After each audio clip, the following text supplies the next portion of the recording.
Arratsaldeon eta ongi etorri apirileko ohiko udalbatza honetara. Hasi baino lehen aipatu nahiko nuke Garazi Usandizaga zinegotzia bajan dagoela eta bere botoa bere taldean ordezkatu duela. Besterik gabe, hasiera emango diogu udalbatzari. Arratsaldeon, lehenengo puntua 2024ko likidazioaren berri ematea. Dakizuen bezala,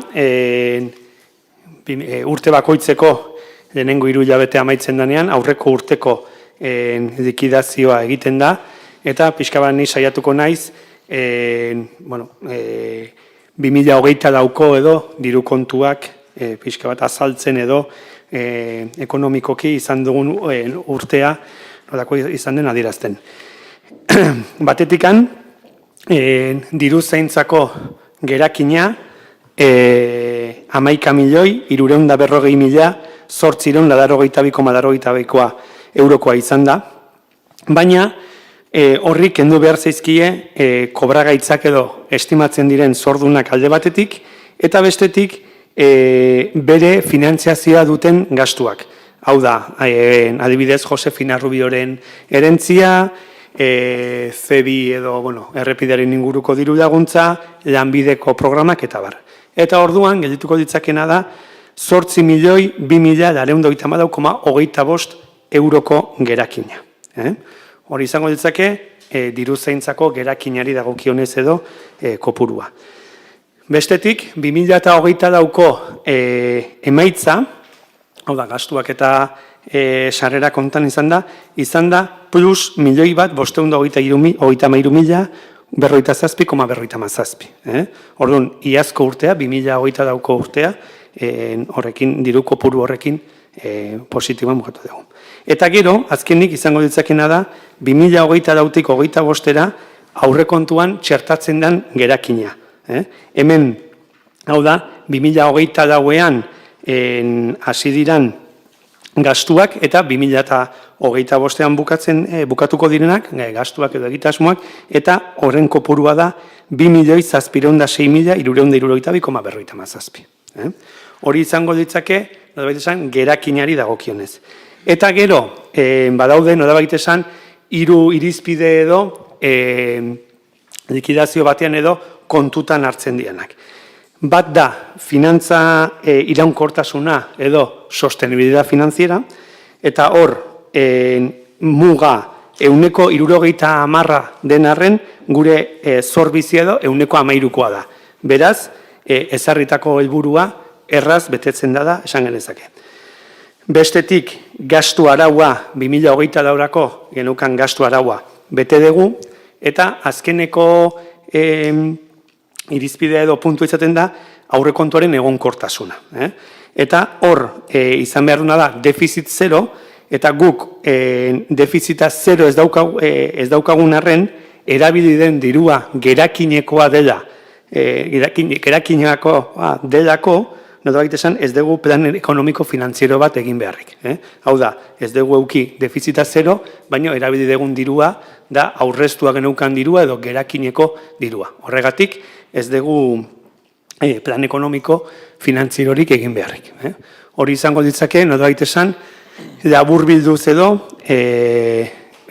likidazioaren edo, arauik edo, garrantzitsuenak. Ez dakit honen inguruan, norbaitek zerbait esan nahi duen. Bigarrengo, dugu bozkatzen.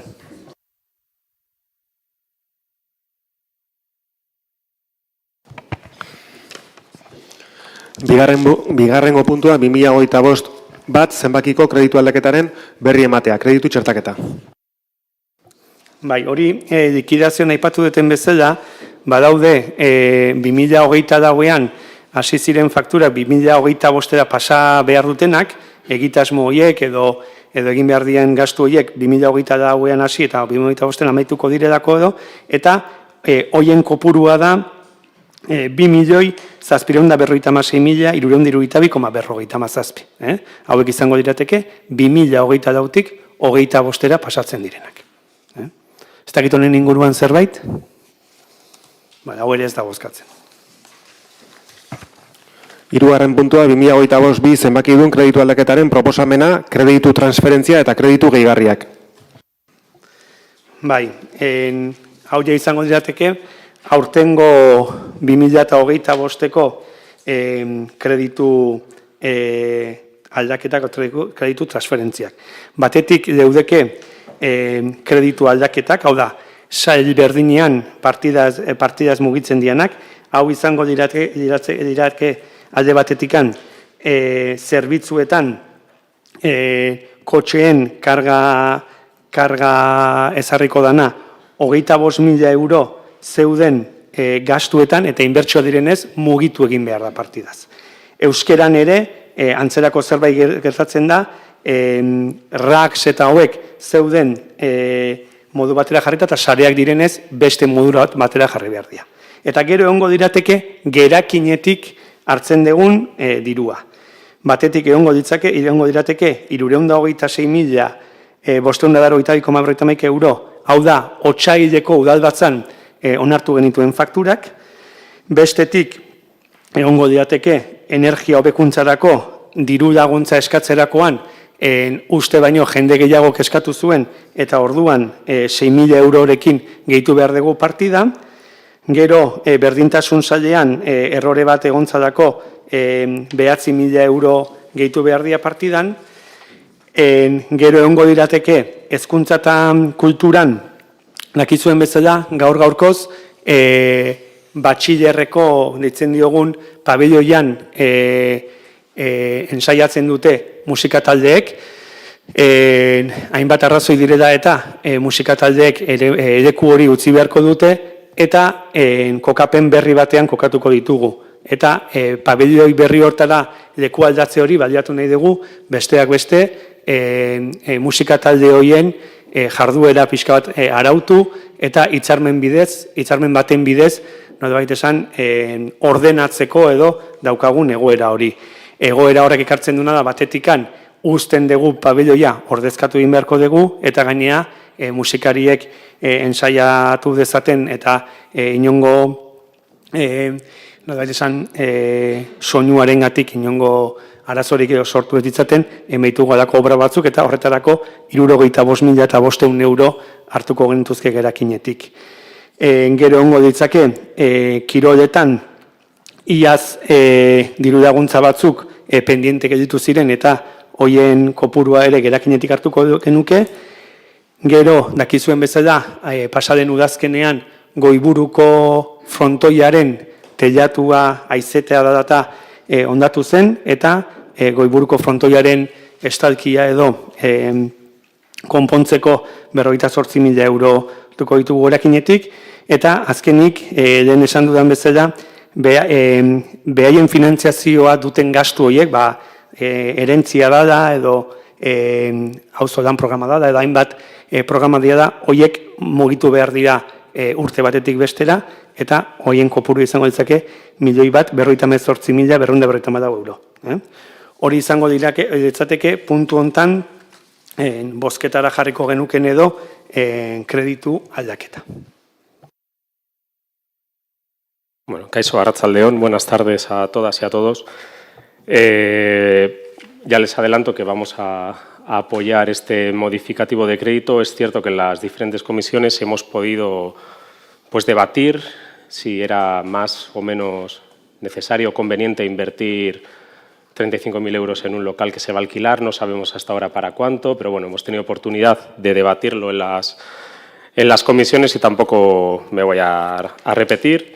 Lo vamos a apoyar porque bueno, no deja de ser transferencias de una partida a otra, pero sí que nos llama la atención y queremos ser críticos también, pese a que vamos a votar que sí, con una partida porque pone de manifiesto nuestra postura que tuvimos en el debate de presupuestos y es precisamente en las ayudas, en algo tan importante y tan necesario como son las ayudas para igualdad, que ha comentado el alcalde que hubo un error y bueno, un error lo podemos tener todos, pero es obligación del equipo de gobierno y suya, sobre todo del señor alcalde como responsable de la Hacienda y del presupuesto de este ayuntamiento, traer a este pleno las propuestas revisadas y sin fallos. Ya vimos aquel día que tuvimos que votar, incluso hasta en el último momento, errores de última hora que no nos dio tiempo a verlos, y se lo dijimos. Faltaba trabajo y faltaba revisión por vuestra parte.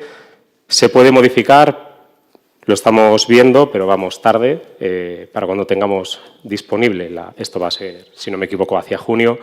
Entonces sí que, pues bueno, pone de manifiesto que no nos faltaba razón cuando decíamos que faltaba revisión, trabajo y seriedad, y esperemos que sea un semáforo rojo que no vuelva a ocurrir y que las siguientes propuestas vengan mejor trabajadas, sobre todo en materias tan críticas como son las ayudas y las subvenciones de igualdad. Ez dakit besterik. Bueno, orduan gaia bozketara jarriko genuke. Aldekoak. Aho batez onartzen da. Laugarren puntua, udal musika eskolako tasak aldatzeko proposamena. Bueno, hau dekretuaren, Eusko Jaurlaritzako dekretuaren eguneraketa edo berritze baten ondorioz, da orain arte bigarren mailan bakarrik ematen zen orientazio eta musika hizkuntza hastapena hemendik aurrera lehenengo mailan ere emango da. Eta honen tasa etzegoenez aurre ikusita, gaur honek ekartzen dugu legea betez eta dekretu berria betez, lehenengo mailan daudenek izango dute orientazio eta musika hizkuntza hastapena egiteko aukera, eta ezartzen den tasa da bigarren mailakoei ezartzen zaien, edo orain arte ezarri zaien tasa beranda da, 555,14 eurokoa. Ez dakit honen inguruan norbait zerbait? Ez? Bozketan jarriko dugu orduan, aldekoak. Aho batez onartzen da. Bosgarrena, prezio publikoak arautzen dituen testua, bigarren eranskina onartzeko proposamena. Ibilgailu elektrikoak kargatzeko instalazioak erabiltzeagatiko prezio publikoa. Bai, arratsaldeon. Herrian jarriko diren kargadore elektrikoen erabilpena izango duen kostea ekartzen dugu gaurkoan. Prezioa energiaren araberako izango da, hau da, udaletxeari energia konpainiak kobratzen dioanaren araberako izango da. Eta bai, prezio horri kilobatioan gigarri bajartzen zaiola kargadore hauen mantenurako.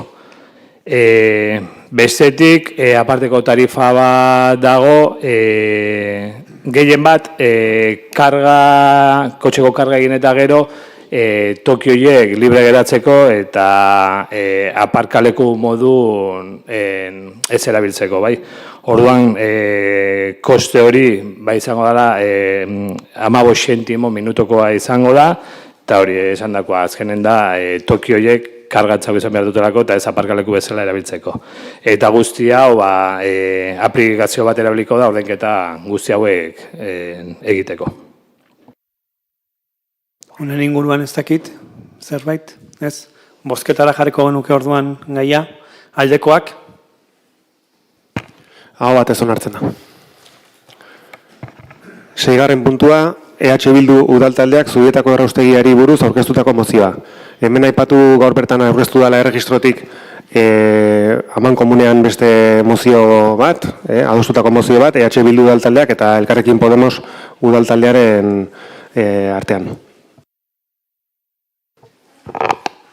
Kaixo, arratsaldeon. Zubietako erraustegiaren egoeraren inguruko mozioa.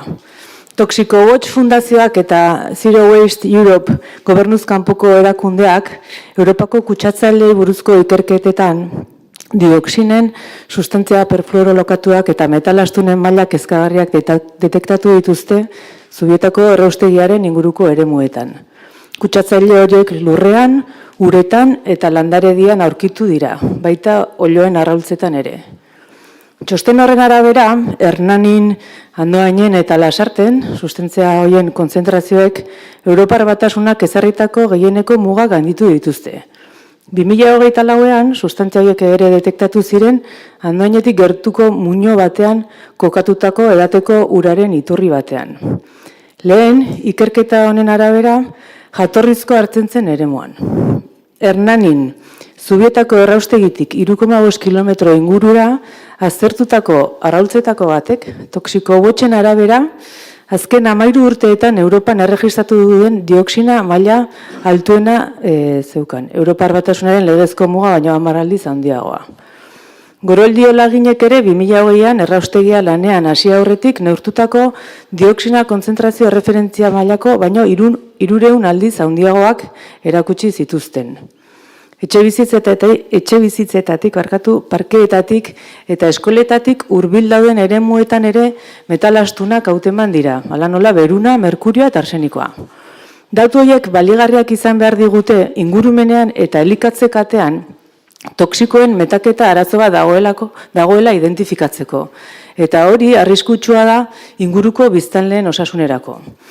Horrez gain, ikerketaren emaitzetatik ondorioztatu da, datuek erakusten dutela, huts egiten duela ingurumen ikuskepenerako sistemak, eta erraustegietatik gertu bizi den jendea arriskupean dagoela. Sustantzia kimiko toxikoen eraginpean dagoelako, legeak baimendutako mailaren oso gainetik. Toxikoen metaketa hori Zubietako erraustegiarekin lotuta egon liteke edo agian, beste kutsadura foko batzuekin, hala nola beste industria jarduera batzuekin edo ibilgailuen zirkulazioarekin ere. Beraz, foku kutsatzailea edo kutsatzaileak aurrez zehaztu nahi izan gabe, datu duka ezina da benetako arriskua dagoela erraustegiaren inguruko eremuan eta herrietan pertsonen eta ingurumenaren osasunean. Andoain, Zubietako erraustegitik gertu dagoen neurrian eta Andoaingo herritarren osasuna bermatzeko ardura geurea eginda, Andoaingo udalbatzak zera adierazten du. Bat, Andoaingo udalaren osoko bilkurak Gipuzkoako Foru Aldundiari eta Eusko Jaurlaritzari eskatzen die, gure inguruan kutsadura fokurik baote den zehazteko. Kutsadurak zein eremuari eragiten dion zehazteko eta behar diren argibideak eta azalpenak emateko, herritarrei behar bezalako gardentasunez emanez. 2. Andoaingo udalbatzak ingurumenaren kalitatea eta osasun publikoa zaintzeko ardura duen erakundeei, Gipuzkoako Foru Aldundiko iraunkortasun sailari, Gipuzkoako hondakinen kudeaketari eta Eusko Jaurlaritzari eskatzen die deskontaminazio plan bat ezar dezatela. Poluzio mailak herritarren osasunerako eta ingurumenerako balio seguruetara murrizteko beharrezkoak diren inbertsio eta neurriekin. Andoaingo osasun publikoa, ekosistemak eta elikagaien segurtasuna arriskutik salbuetsita daudela bermatuz. Eta 3, azterlan kontraesankorrak daudenez, Andoaingo udalaren osoko bilkurak eskatzen du Gipuzkoako hondakinen kudeaketa eta Gipuzkoako iraunkortasun departamentuak erakunde independente bat sor dezatela, azterketa gehigarriak egin eta kaltetutako eremuen benetako egoera zehazteko. Ez dakite hitza, bai. Bueno, buenas tardes, arratsaldeon berriro.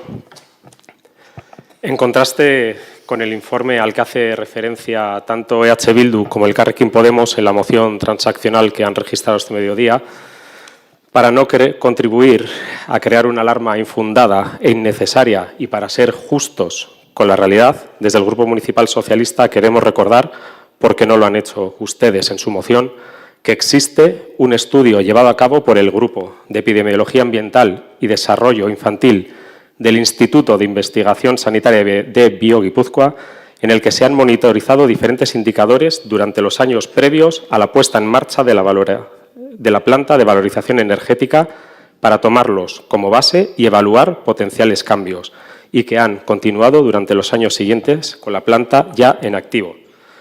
Dicho estudio ha concluido que la planta no representa niveles de polución atmosférica ni tampoco una variación significativa de los biomarcadores de muestras biológicas de orina y sangre obtenidas de las poblaciones cercanas a la zona antes y después de su construcción, por lo que concluye el informe que no supone un riesgo para la salud humana o ambiental, ya que en su moción hacen referencia a la necesidad de transparencia. Este informe, al que me acabo de referir, fue presentado hace justamente un año, el 9 de mayo de 2024, en las Juntas Generales de Guipúzcoa, por el propio director del estudio, biólogo, psicólogo y experto en salud pública e investigador de la UPV. Quisiera destacar, asimismo, que ambos grupos, tanto EH Bildu como Elkarrekin Podemos, tienen representación política en las juntas y que, por lo tanto, estaban y están al corriente del mismo. De igual manera, todos los informes y estudios realizados se encuentran a disposición de la ciudadanía para su lectura y conocimiento en la propia web de la Diputación Foral de Guipúzcoa.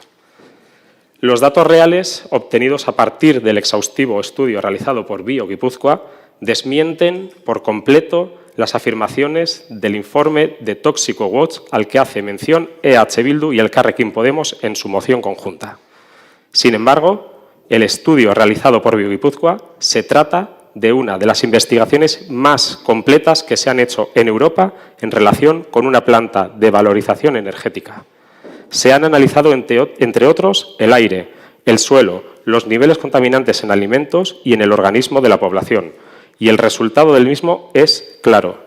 La planta no ha tenido ningún impacto en la salud ni en el medio ambiente. Y no lo digo yo, lo dice el informe. Este estudio, realizado, vuelvo a recordar, por un equipo formado por epidemiólogos del Instituto de Investigación Sanitaria de BioGipuzkoa, ha monitorizado desde 2019 los niveles de dioxinas, furanos y otros compuestos en la zona, comparándolos con un área de control sin influencia de la zona de la planta. El equipo de investigadores e investigadoras que ha llevado a cabo esta investigación de epidemiología y de salud pública está catalogado como un grupo de excelencia por el Centro de Investigación Biomédica en Red, una red coordinada por el Instituto de Salud Carlos III del Ministerio de Ciencia, Innovación y Universidades. Y los resultados, como ustedes saben, confirman que los niveles contaminantes son inferiores a los reglamentados y que no hay diferencias significativas antes y después de la puesta en marcha de la planta. En cambio, el informe de Tóxico Watch que ustedes mencionan, a nuestro juicio, se trata de una nueva estrategia de desinformación orquestada por grupos que llevan años tratando de paralizar un sistema de gestión de residuos moderno y sostenible. Sus afirmaciones no tienen respaldo científico ni rigor técnico y tergiversan la realidad con el único y peligroso fin de generar miedo infundado y hacer ruido. Hay que recordar que Tóxico Watch, a diferencia de BioGipuzkoa, está lejos de tener los requisitos de solvencia técnica necesaria para estar catalogada como un grupo de excelencia por el Centro de Investigación Biomédica en Red. Poner en el mismo plano al Instituto de Investigación Sanitaria de BioGipuzkoa, del que forma parte, entre otros, Osakidetza, y recuerdo que es el primer instituto de investigación sanitaria de Euskadi, con esta fundación de dudosa procedencia, es cuanto menos preocupante y roza lo tendencioso. En cuanto a la supuesta contaminación de huevos, las muestras analizadas por BioGipuzkoa, y así se desprenden los informes pertinentes, han demostrado que los niveles de dioxina están muy por debajo de los límites establecidos por la normativa europea y no se hallan diferencias entre la zona influenciada por la planta y la zona de control, y tampoco entre el periodo anterior y posterior a la puesta en marcha de la misma. Asimismo, las mediciones de emisiones de la planta se realizan, como no podría ser de otra manera, de forma continua, y los resultados han sido sistemáticamente inferiores a los valores límite. En cuanto a los niveles de contaminantes en suelo, en leche y en huevos, es destacable que son igualmente inferiores a los reglamentados. Y la realidad es clara. Con los datos de los estudios oficiales realizados, hasta ahora no hay afección directa ni al medio ambiente ni a la sanidad pública. Y repito, no lo digo yo. Así lo demuestran y lo corroboran los últimos datos disponibles relativos a la evaluación de la exposición a contaminantes atmosféricos en aire, donde se disponen de 115 resultados relativos a las partículas en suspensión y metales pesados y 32 de gases contaminantes que confirman niveles inferiores tras la puesta en marcha de la planta de valorización energética. El consorcio de residuos de Guipúzcoa, del cual también hay que decir que forma parte EH Bildu, ha reafirmado una y otra vez y en numerosas ocasiones su compromiso con la transparencia y el rigor científico, basando todas sus afirmaciones en datos verificables obtenidos a partir de estudios independientes, y las aclaraciones y explicaciones a la ciudadanía han sido y siguen siendo continuas.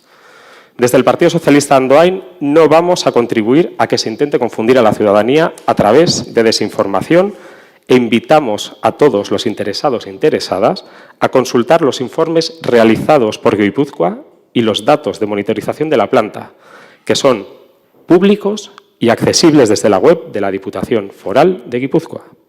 Desde el Grupo Municipal Socialista consideramos que es de vital importancia y más necesario que nunca en esta era de bulos y desinformación, comunicar a la ciudadanía desde la seriedad y la responsabilidad y basar nuestras informaciones, comunicaciones y explicaciones en estudios respaldados por instituciones independientes, con credibilidad, reconocimiento y prestigio nacional e internacional, como son el equipo de epidemiólogos del Instituto de Investigación Sanitaria BioGuipúzcoa, que han hecho un trabajo serio, independiente, riguroso y objetivo.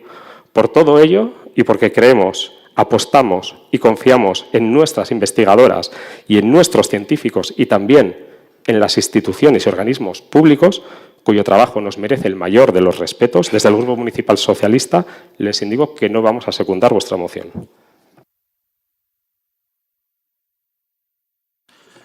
Bueno, aritzen zunda gero, ezer gutxi gehiago gehitzeko, esan era bat eta hitzez hitz bat iten dugula berak adierazitakoekin. Eta gaurkoa berriro da, saiakera bat alarmismo politiko bat egiteko, beldurraren politika egiteko, desinformazioaren politika egiteko, beste behin ere.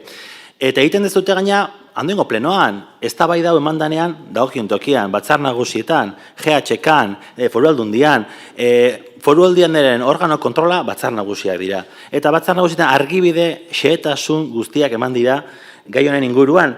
Eta bilduk zeiten du, bagoazen mozio bat herrietan, iskamila pixka sortzeko. Eta mozioa gainera, hala dio, Obaba, Zubitako erraustegitik gertu dagoen neurrian, eta Obabako herritarren osasuna bermatzeko ardura duguna eginda, Obabako udaltzak adierazten du, alegia, es que ni habéis cambiado la moción, es copia-pega. Esto da igual que lo presentéis en Andoain, en Hernani o en Obaba. Y diréis, ¿qué? ¿Dónde está Obaba? Es que Obaba es un pueblo imaginario de Bernardo Achaga. Es que ese es el nivel, ese es el nivel. Tenemos una moción que vale para Andoain, como para Soria o como para cualquier lado. Y si hablamos con ese rigor, la conclusión y el resultado de la moción va en línea, es desinformar y generar alarma. Guk, desde luego, Biodonostia bezalako entitate batek, publiko batek egin duen lana, ez dugu kuestionatuko, alderantziz, legitimidade guztia ematen diogu. Harritu gaitu baita ere, Podemosek baita ere gaitu da, nos parece raro que los defensores de lo público cuestionéis tajantemente lo que Biodonostia haga y en cambio le deis toda la credibilidad a una entidad privada como Toxic Watch. Por lo tanto, aquí estamos en el debate de lo privado versus lo público, una vez más, y se pide al final, el tercer punto, que se haga un trabajo de seguimiento que en la actualidad ya se está haciendo. Las instituciones ya están haciendo ese trabajo de seguimiento. Beraz, guk rigore zientifiko horik edo tekniko horik ez duten estudien aurrean, legitimatu eta defendatu behar ditugu erakunde publikoek zorroztasunetikan, esperientziatikan eta rigore zientifiko tasatutako batetikan egindako txosten horiek. Publikoak diran txostenak eta herritarrei argi eta garbi esan behar dugu instituzioek, dagokien tokitikan jarraipena eta kontrola egingo dutela. Eta arazorik egongo balitz, herritarrei abisatuko zaiela, gardentasun guztiarekin. Gainerakoa, iruditzen zaigu dela, Obabari egiten diogun mozio bat, baina gero rigore zientifiko gutxi daukena. Bueno, eskerrik asko zuen iritziengatik.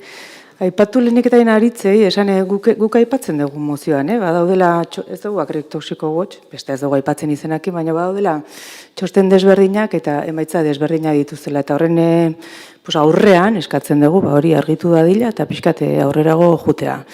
Nik oso ondo ezautzen dute Biodonosti eta Jesus Ibarluzea oso ondo baita ere, berarekin 14 urtez lan egin dudalako. Eta ez dute esaten, beraien txostena ez da gaizki dagoenik, edo ondo gu ez dira sartu balorazio horretan. Esan dugu, 2 txosten daude, eta balioak desberdina dira, goazen hori pixkat aztertzea, hori batetik. Conclusiones generales del informe de Biodonosti. La primera conclusión, los niveles medios de las partículas superaron el nuevo límite recomendado por la OMS. Bueno, hor badago kezka, eta guk kezka daukagu. Iruditzen zaigulako, gertatzen ari direla gauzak eta endaingo herritarrak badauela, kutsadura edo behintzate toksikoien aurrean bizitzen. Beste gauza bat ere esango nuke Jesus Ibarruzea eta taldearen lanaren inguruan, eta berak ere aipatzen du, irakurtzeakoan konturatzen gera, beraiek egin duten azterketa osasunaren alde, minbiziaren erregistroaz baliatu dira eta hilkortasunaren erregistroaz baliatu dira ikusteko minbizi kasuak, minbiziaren hilkortasuna eta hilkortasuna bera ere handitu edo ez ote diren handitu, baina berak esaten du noski muga dituzte eta muga horiek oso ondo ezagutzen ditugu epidemiologian lan egin dugunok. Erregistro horiek 4-5 urteko dekalajea daukate.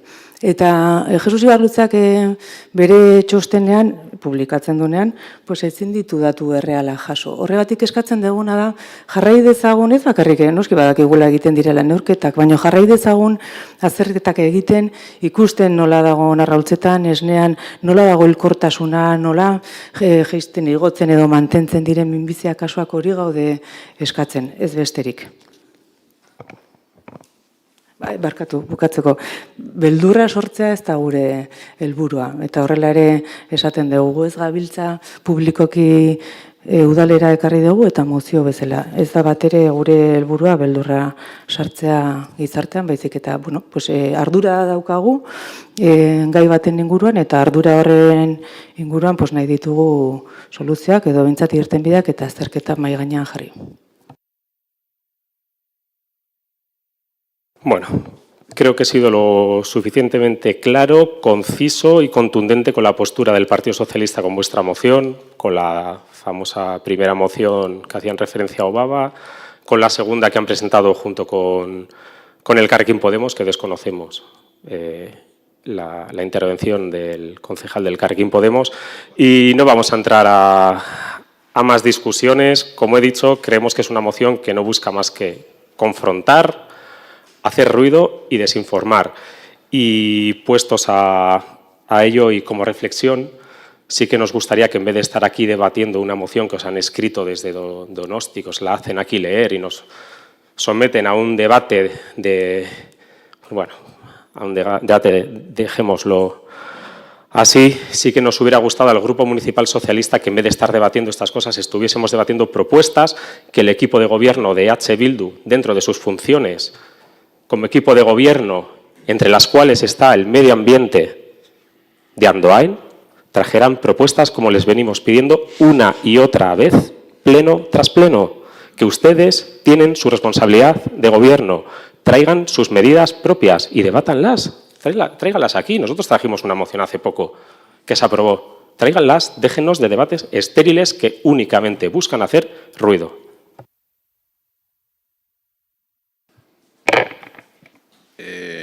Les voy a manifestar nuestra postura. A Podemos nos preocupan los resultados y las conclusiones obtenidas de esta investigación. Sin embargo, consideramos que no es momento de generar alarmas, es cierto, sino de proponer estudios adicionales y más investigación, tanto por los resultados obtenidos como por el principio de precaución. Aunque existe una posible relación entre la contaminación y la incineradora de Zubieta, esta conexión no está claramente establecida. En Euskadi frecuentemente se ha asumido que ciertas industrias son responsables de la contaminación, pero estudios más detallados, que es lo que pedimos, han revelado que pueden ser otras fuentes. No obstante, creemos que los resultados de la investigación debieran ser suficientes para que el Gobierno vasco y la Diputación Foral de Guipúzcoa inicien una investigación exhaustiva sobre la contaminación en esta área. ¿Acaso no sabemos quién causa la contaminación? Pero todo parece indicar que existe dicha contaminación. La presencia de contaminación persistente en nuestro agua, suelo, alimentos, representa un riesgo de primer orden para nuestra salud, ya que estas sustancias están directamente relacionadas con enfermedades graves como el cáncer. Estos datos deben servirnos para identificar la existencia de un problema de acumulación de tóxicos en el medio ambiente y en la cadena alimentaria, lo cual representa un riesgo significativo para la salud de las poblaciones cercanas. Por todo ello, y desde la prudencia de no señalar a ninguna industria en particular, Estamos convencidos de que es necesario investigar en profundidad si existe un peligro para la salud de las poblaciones en torno a Zubieta. Y comentarle una cosa más referente al estudio de Bioguipúzcoa. Este estudio no hace referencia a los PFAs, las sustancias perfluoroalquiladas, por lo que no es comparable al de ToxicoWatch. El estudio de ToxicoWatch nos parece más completo en esta materia y quizás habría que hacer un estudio más completo. Gracias. Nik zerbait gehitzearren, eta apaltasunetik diot, nik ez daukat ideerik zer dan sustanzias perfluoroalteradas, eta, baina, bueno, etortze gara eta esaten dugu hori, eta bum, haupa, ez? Nik uste politikaren egiteko bat da gizarteari erantzunak ematea, gizarteari konponbideak ematea, eta alarma sozialak ez sortzea alperrik. Ze alperrik da esatea, no queremos hacer nada, pero hemos dicho que los huevos de Zubieta parece ser que van a ser algo así como tóxicos. Y que se inicie un examen exhaustivo. Ya se está haciendo, desde 2017-2019 ya laginak hartu izan dira incineradora martxan jarri aurretik eta ondoren. Un ejemplo a modo de un poco de coña, si me permitís. Hace un par de semanas en Andoain, en esta era de la digitalización, de las fake news y la rapidez de la información, hemos estado alarmados porque teníamos un medidor al lado del ambulatorio que estaba dando los peores datos de calidad del aire de toda Euskadi y unos niveles alarmantes para la salud humana. Resulta que semanas más tarde hemos sabido de que un plomo o un fusible o una pieza del aparato se había fallado y los datos eran erróneos. Por lo tanto, yo creo que más que generar alarma, las instituciones tenemos que generar tranquilidad y confianza. Y sobre todo, continuar haciendo el trabajo de seguimiento y examen exhaustivo que ya se está haciendo. Porque podemos hoy volver a decir, no, que se inicien, que no, señores, que ya se está haciendo. Horregatik, gu beti egongo gara alarma sortzearen beharrean, erantzunak ematearen eta transparentziaz eta lasaitasunez gizarteari mezuak trasladatzearen alde. Bozketara jarriko dugu mozio orduan. Aldekoak, aurkakoak. Gehiengoz onartzen da.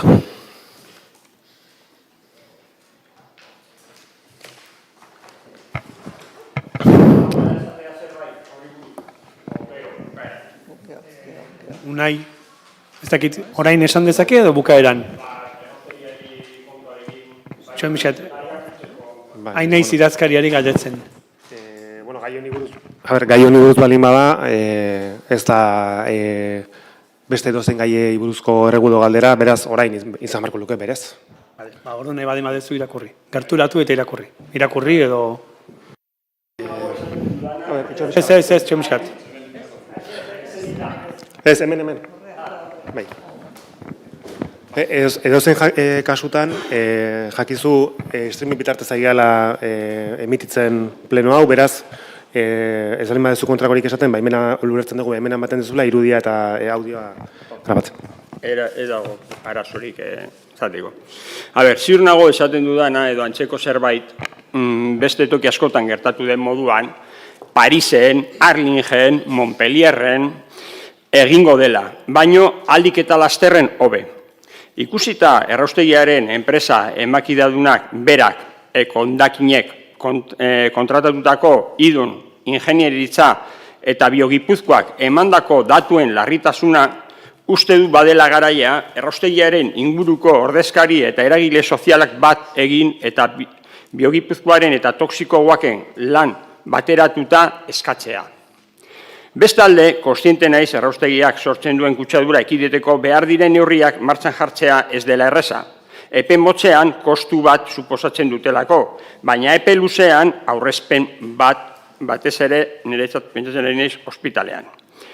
Adibidez, jake aipatu duzu nik datu guztiak ez dut aipatuko toxikoakeko datuak. Etorri naiz Biogipuzkoako datuekin eta etorri naiz idon datuekin. Idon, badakizue, erraustegiak berak kontratutako emakina dela. Bueno, idonek esan dituen datu kezkagarriak erraustegiaren inguruko metal astunak, dioxinak, furanoak nabarmen hasi dira. Haiek esandako, bueno, idonek esandako esandakoa, bai lurzoroan, bai gainazaleko eta lurpeko uretan. Honez gain, PTH, hidrokarburoak eta fenol toksikoak aurkituko ditu. Biodonostia emandakoak. Claro, nik ez dakit zuk aipatu duzun txostena, ez dakit txosten bera izan behar da. Porque niri agertu zait hemen, odola eta gernu azterketetan oinarritu dute ikerlana. Lagina jaso dituzte usurbildar guztien kasuan.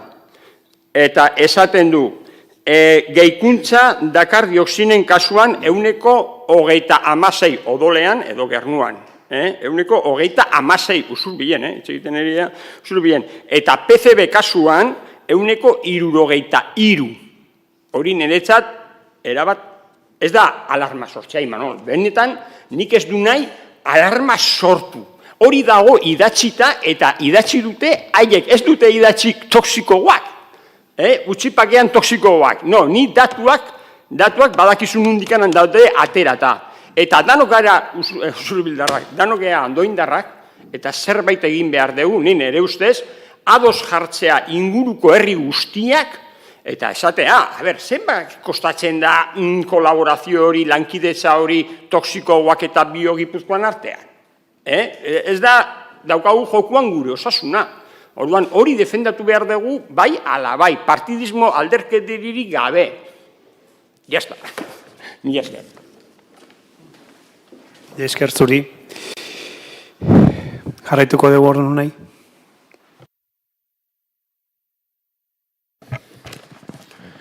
Zazpigarren puntua, kontrolatalean, ebazpenen berri ematea, zehazki 710/2025 zenbakidunetik, 9/49/2025 zenbakidunera, eta tokiko gobernu batzarrak hartutako erabakien berri ematea, zehazki 6/2025 garren aktatik, 9/2025 aktara.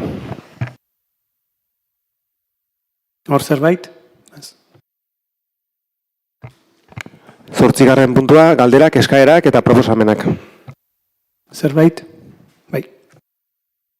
Bueno, nik galdera baino gogoetak dira, baina bueno, berriki ikusi dugu nola mandan apagoio elektroniko bat, edo nola batxeko gertakari bat, ez? Elektrizitatea gabe gelditu gera guztiok, eta atzoka bezako gertakarien aurrean, bueno, gogoeta eragin digu, bakigu udalonek adibidez, elurten kasunerako plan bat daukela, berriki ere azaroan okerrez banago berrikusi dela, euriteak, lanketa batzuk egin daudela arlor batzutan, ez? Baina atzokoa bezalako situazio batetan, non elektrizitatea galditzen geran, ez dakit, galdera da, ea aurrikusi dezakegun emergentziazko plan bat, tokiko plan bat, andoain eragiten dira alako kasuetarako, eta ez soilik elektrizitatea, demagun, ez dakit, beste fenomeno meteorologikoak, bizan ditezke bero estremoak, edo bestelako fenomenoak, ez?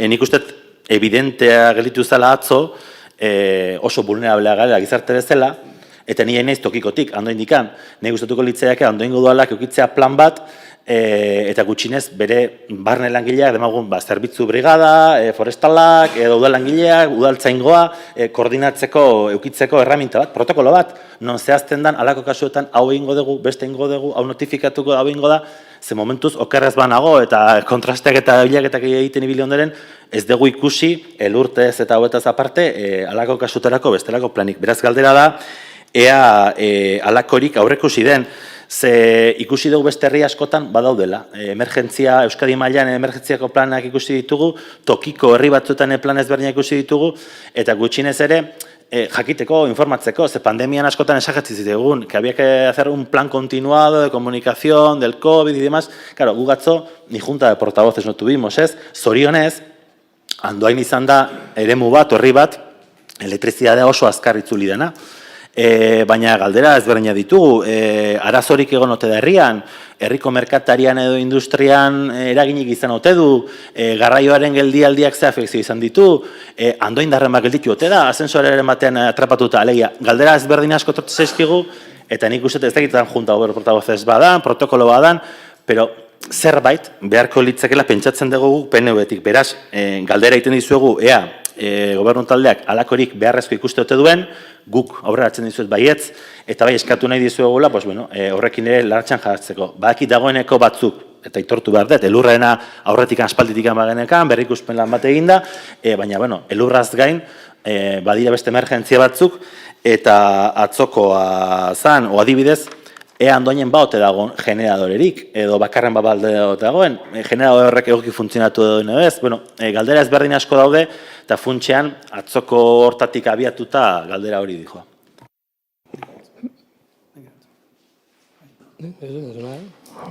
Ez,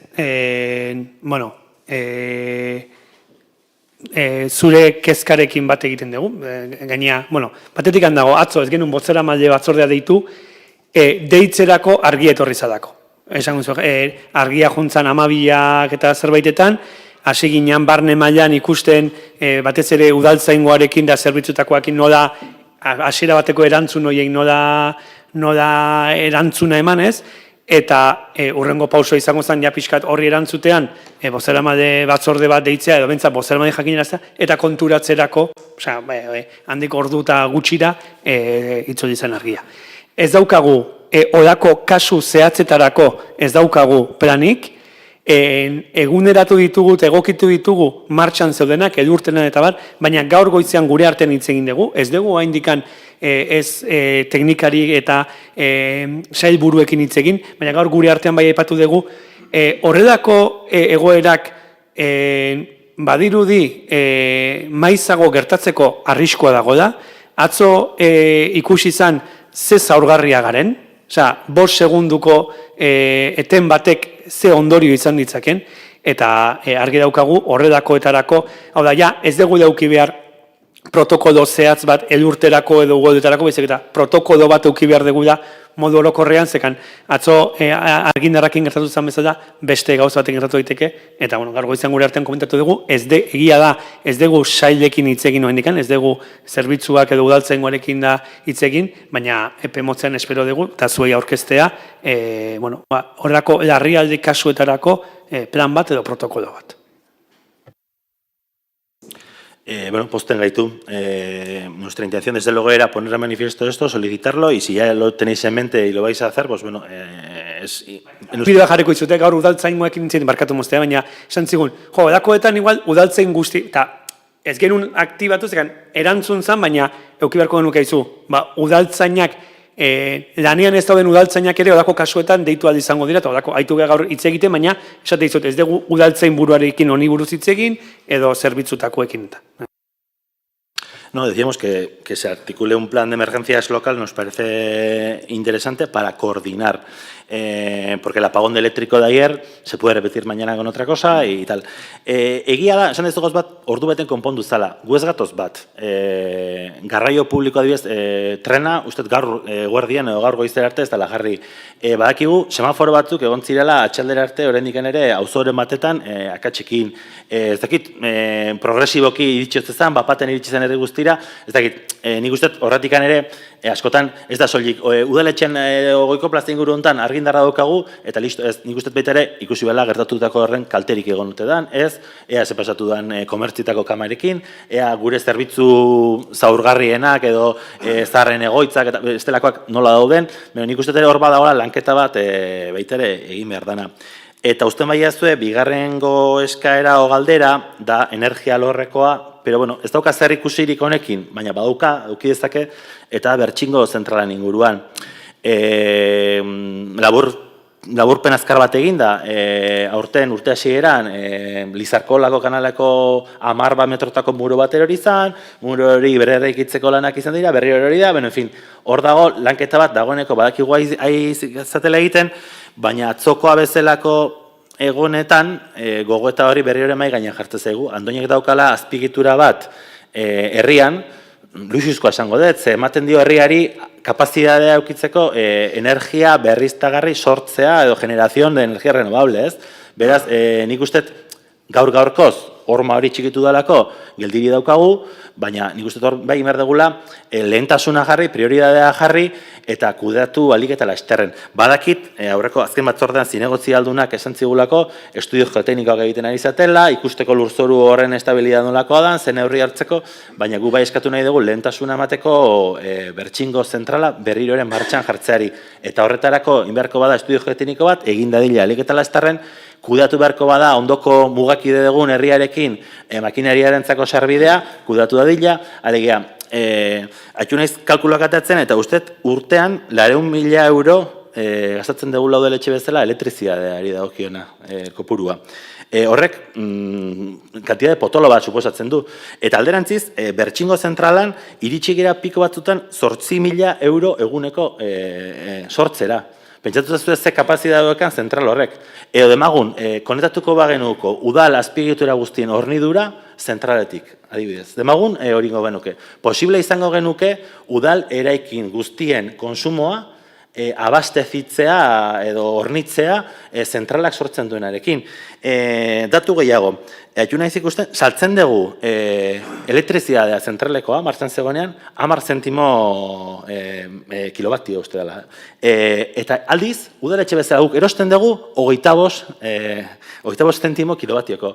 Beraz, esan nahi dudana da, daukagula zentralean lehentasunan jarri beharra, eta udal hornidura, elektrizidade hornidura bermatu badezakegu, atzoko kasuetan, ez dakit soluzik geratuko zigun, konponduko zigun herritar guztiei konponbide bat, ez? Baina bai lagunduko zigun nola batxe hornidura horrekin udalak ere bere kapazide propioa eta autoabastezimendura nola batxe edo dependentzia energetiko, hobeto esango dut, kanpoko dependentzia energetiko gutxiago izatera, ez? Eta nik uste bidea izan behar lukela, beraz, gure bigarren eskaera, bertxingo zentralari lehentasun aliketa guztia emateko. Eta 400.000 euro egitatikan, ea 0 eurotara pasatu gaitezken ez bait. Bueno, gauza, desiet esan dituzu. Argi dago, atzokoa onartu behar dugu dena izan txala, zoze historikoa, orduan lan bat egin behar da, egon behar dugu, egia da handoainen kaltea, horrek da, beste toki batzutan, izan da askoz ez handigua, hemen egia da, transporte publikoa tren aldetik eta getuko zen dena. Gero bestetikan, egia da, luxuskoa da, daukagun zentrala eukitzarena, baino pena da urte desientetan inbertsioa udaletxontatik txikia izan dela. Orduan, zer gertatzen da orain? Orain ez da bakarrik eurita badagonean eta pare eta zati bat hauzte zegula. Orain da, azkeneko hilabetetan egondean aizebolarekin zuaiz bat erotzen danean, ustu egin behar dela. Zergatik ustu behar da? Zen ez da egin inbertsio bat langileek segurtasun batekin bertan lan egiteko. Eta orduan zegin behar da, ustu behaiek bertatik material guztia kanaletik barrenea juteko. Orduan, zer gabiltza, azkenekotan, berdin du argindara zenbatea dagoen, o zenbatea ordaintzen dagoen, oaintxe bertan, ezin dugu etekin atera. Zergatikan, egin behar den inbertsioa oso handia dalako. Luxu bat eukitzarena zentrala, baina inbertsioa oso handia da. Orduan orain, aztertzen egea, azterketa ondoko, zuzen dezun, ondoko herritikan egin beharko dugu konponketa edo ikusiko da, barrutikan nola den, baina gaur-gaurkoz, nahiz eta konponketa hori egin, zentral hori ez daukagu erabilpen normal bat egunerokotasunean energi kantitate bat zuzen duzun bezala izango litzakeela, oso politia dira, baina realitatea, eta gero dakigu, zuek egon zate hemen, eta badakizuen nola dago, makinaria hori eta guzti hori, oso zargitua dago. Orduan, etekin ateratzeko inbertsioa oso handia izango da, eta denon artean, ikusi beharko dugu, ea, zentral hori, nola konpondu beharko dugu, egin beharko dian inbertsio guzti egin beharrekoak, batera behar den etekin hori ateratzeko. 8.000 euro eguneko etekina ez da horrein dela marka bateko datua, rezientea da, Rezientea da. Bai. Ez dituzio datu ekarri, ez dira horrengo datuak. Zentral hori, zaharkitu egonagatik ere, aida dagoeneko sortu ditzake 8.000 euro, egunan arabera da, prezioen momentuen arabera, baina 8.000 euro eguneko sortu ditzake zentral zaharkitu horrek. Horregatik, besteak beste, claro, ematen du balones fuera, ez? Jo, eski urte askotan ez ezer egin, noski, ez dela ezer egin. Besteak beste, horregatik goatzen dizut, EAJak udazken hontan aurrekontuen negoziaketan ibili ginean, EH Bilduk 30.000 euro zeuzkan partida bat, 100.000 uste buru zain naiz, 100.000 arte igorazi genula, guretzako lehentasuneko azalako inbertsio bat egitea zentralean. Eta posible izango balitz, 1.000 ordez 150.000 jarriko genuke, eta jarri beharko da ziurrenik gehiago, jarri dezagun. Gu beti horrengo horren alde. Baina, bueno, nik uste hemen bakoitzak bere ardura ditula, eta oposizioak dekoratzaio baita ere, gobernu taldeari diruz hornitzea eta kapazitatea ematea, eta gobernu taldeari tokatuko zaio 1.000 euro horiek inbertitzea, martxan jartzea, dagokion mantenu zuzen bat egin, konstante egin, eta ez hori mantenimiento, gasto korriente. Inversión, porque claro, partido hori euskarraz banago da mantenimiento. Hemen falta da baitere, inversión. Baitere, orduan, nik uste, desde luego, EAJ ez da izango bertxingo zentralaren lan egitea aukatuko eduna. Alderantziz, gogorarazten dizuet, gu izan ginala aurrekontutan ere partida hori indartu, esango dut, genuna. Ados, baina hori, inbertsioa oso garrantzitsua da. Ez da egin orduan, orain egin behar den inbertsioa oso fuertea da, eta esaten dizut, ja, bitan pareta erori danean, eta erortzen dian zuaitekin, azken haize boladekin daudenekin, itxi behar den guztietan ganala, ba, inbertsioa aurre ikusten da, desindeko izango dela, orduan, bueno, ikusiko da, 1.000ekin seguruna ez galderitxiko ez da. Oaingo konponketako izan beharko du olako zerbait, agian ez dakigu ondo. Orduan, bueno, elkarriko dugu, eta ez abaituko dugu, eta itzengo dugu. Ba, guztiz ados, esaten dezunakin, Lara 1.000 euro da urtero elektrizidadean kobratzen duguna, Osea, obra guzti eta inbertsio guzti daukate retorno bat, itzulera bat esango dugu, kasu honetan amortitzatuko genuke, oso azkar inbertsio hori, eta guk preste hongo gera gobernu taldeak egertzen digunean proposamen bat bertxinerako, hori babesteko, apoiatzeko eta sustatzeko. Eso. En relación a la primera intervención del portavoz de AJPNV, desde el Grupo Municipal Socialista estamos completamente de acuerdo también con la intervención que ha tenido el alcalde. Creemos que es necesario, más que nunca, trabajar en este tipo de planes. Es cierto que la situación de ayer fue extraordinaria y, bueno, en momentos extraordinarios ya nos tocó, específicamente a mis compañeros en la legislatura pasada, con el COVID. Hay que aprender de las situaciones. Es cierto que echamos en falta un poco de la comunicación que en estos casos deberían de recibir los portavoces de los diferentes grupos, pero bueno, les emplazamos a que trabajen en dichos planes y de la misma manera nos ponemos a su disposición para trabajar en la elaboración de los mismos y que sean una realidad, porque es beneficio para la ciudadanía de Andoain. Ez dakit besterik, ez? Bueno, ba, honekin bukatutzat emango genuke udalbatza hau, eta, bueno, Santa Cruzak ate joka dauzkagu, eta, bueno, festa honako padizkizuegu, bai zuei, zinegotzi eta baita herritar guztik ere. Ondo pasa.